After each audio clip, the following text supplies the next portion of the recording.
What is school for? Feel free to call me slow, but I spent 16 years going to school, and I still don't know. When I finished, I didn't know how to do my own taxes, purchase a home, or apply for a loan. I didn't know a thing about investments, building credit, or getting a job. I graduated at the top of my class, and what did I have? This fancy diploma to sit at home with my mom. But luckily, they did teach me some important skills like factoring trinomials and how mitochondria is the powerhouse of the cell. I'm so happy I remember the Pythagorean theorem, because it helped me a lot. Okay, I'm lying. Let me stop. Because all the stuff they taught me, truthfully, I forgot. Mom, remember when you would ask me, what did you learn in school today? And I would say, nothing much. I wasn't being modest. The truth about it, Mom, is I had already forgotten. And it's not just me. Millions of students sing the same song. How many of you guys avoid eye contact with the teacher to try not to get caught upon? Afraid to raise your hand for fear of being wrong, which proves that school isn't an environment for learning or building up the intellect. It's just a game you play for grades and how many A's you can collect. But I guess what do you expect when the most commonly asked question in class is this gonna be on the test? Is this gonna be on the test? See, if school put learning instead of testing and memorizing as the top standard, then the letter F would not stand for failure. It would stand for find another answer. And if school was really interested in our personal and academic success, students would wake up later, have more freedom and homework, a lot less. And that's not my opinion. This conclusion has been scientifically tested and proven. And any teacher that doesn't believe me, feel free to check my works cited page to inspect. Oh, and I did it in MLA format because I know that's all you will accept.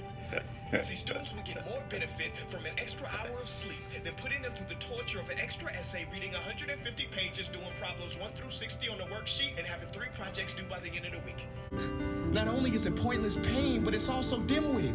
Because we get so much work, but they don't teach the time management skills to deal with it. See, in school, we are controlled by bells.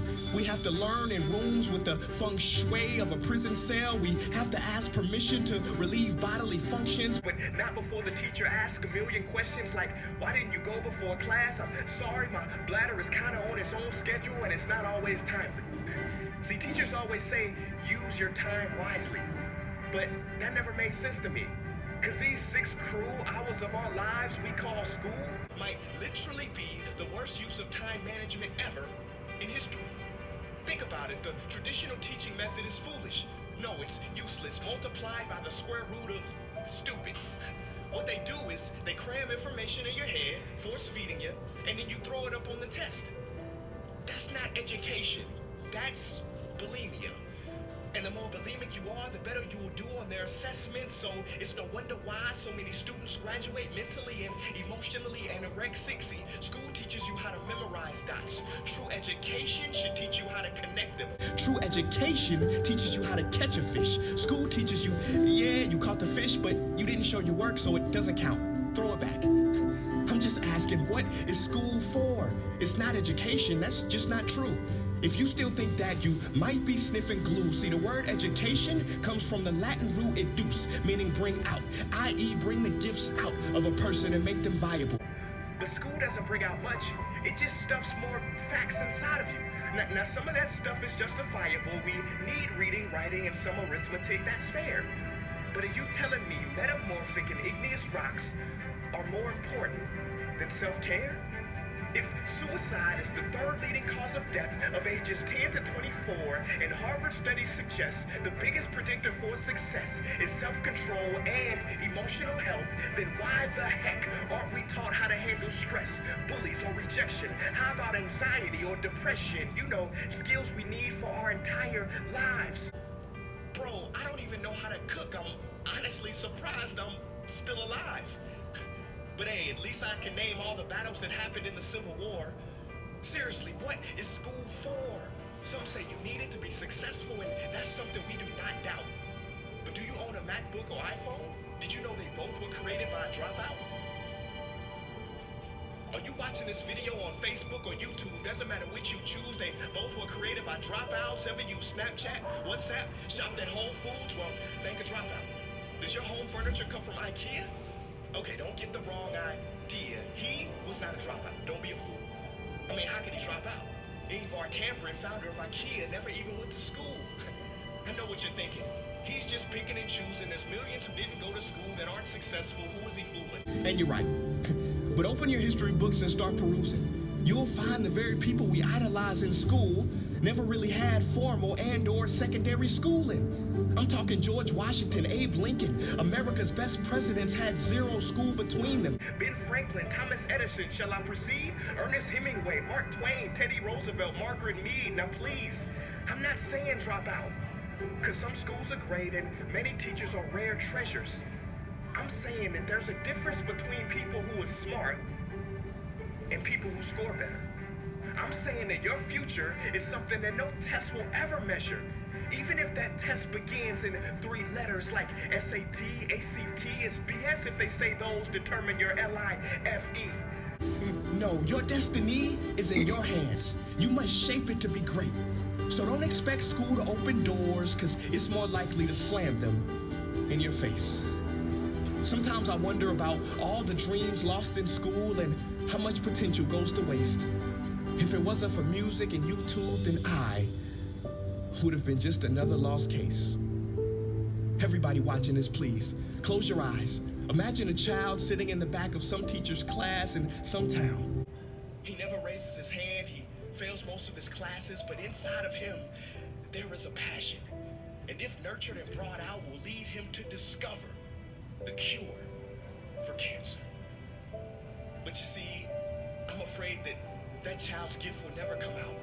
He will never win the Nobel Prize award because in class he was ignored and his worth was judged only by his scores. So teachers, principals, parents, advisors, and students, I ask one more time. What is school for?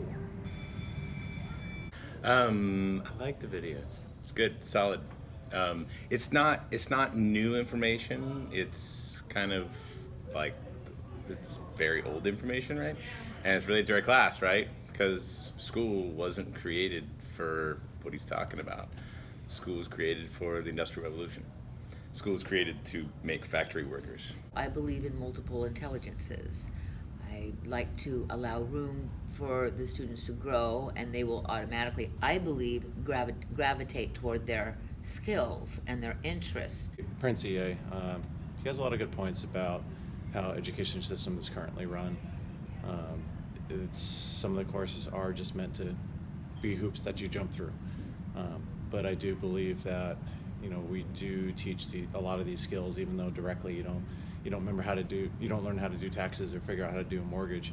But by being able to go through some of these hoops, you learn to actually jump through those hoops that you need to get to do more. It is actually very important to me for that child at the back of the room that doesn't get called on and could very well invent a cure, could write a cure for cancer. We've got Beethoven. He couldn't even hear. We've got Albert Einstein, supposedly autistic, on the spectrum. So there's a lot of famous people who made lots of grand leaps and bounds. But even he says, the stuff that you learn in school, you're going to forget. So even if we taught you how to do taxes and those kind of things, you probably forget. But I think a lot of the things that we're trying to do, there's some teachers that will just assign work for work. But those of us who are really thinking about our students will try to think about how best to help our students grow through this process. And times are going to be challenging, and there's definitely going to be work, but through all of that, hopefully you learn these things. It's called time management skills, which he's talking about. But I definitely believe he makes a lot of good points. Kids want an answer and clarity. They're like, well, if it's not on the daily issue, then why are we spending time on it, Mr. F? Parents struggle with that. Well, if the daily issue is not on the AP test and it's not on that, why are we doing it? Aren't we wasting our time? So it's not a thing to where one segment of society can easily fix it. It's about all segments of society, right? Everybody would have to do it. And what he's saying is really cool, really brilliant. I just don't know that we can get everyone to be on the same page with that. I think that's a real giant challenge. What is up, Trending Jam? If you enjoyed that video, please make sure to leave a like, comment, and subscribe. I mean, you've already gotten this far in the video. So, be part of the Trending Jam family. And that video took a long time to make. I feel like it's a banger video. I love the reactions of my teachers. And guys, signature move, peace!